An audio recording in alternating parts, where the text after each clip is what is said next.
Xo'p, keyingi harfimiz kaf harfi. Kaf harfimiz sal qiyinroq harf yozilish bo'yicha. Shu shaklda bu maxsus belgisi bor. Maxsus belgisini qo'yamiz. Ya'ni tepadan birketadan ham sal oshiqroq e'tibor beringlar. Tushamiz bu yoqqa birketadan o'tdik, o'tib bir ham ketamiz, birketadan ozgina o'tib tepaga buramiz. Shu holatda yoziladi.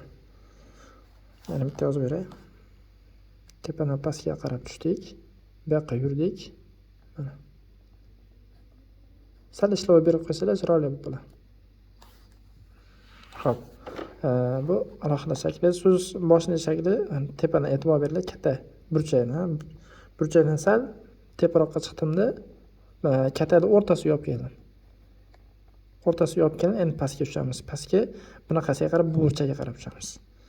Burchakka qarab tushamizda, buramiz bunda. Endi sal ishlov berib qo'ysalar, mana ham chiroyli bo'lib qoladi. Ikkinchisini bu so'z boshida bo'ldi. So'z o'rtasini ham xuddi shunaqa burchakdan olib kelamiz, o'rtaga bu yoqqa kelamizda. Mana. Qo'l chiqarib qo'yamiz bu yoqdan. O'zidan oldingi harfga ulash uchun. Xo'p. Oxiridagi shakli bu yoqdan boshlaymiz. Tepaga bir keti.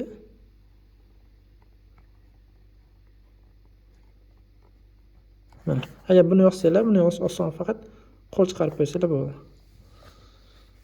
Bular kaf harfimiz shu holatda yoziladi.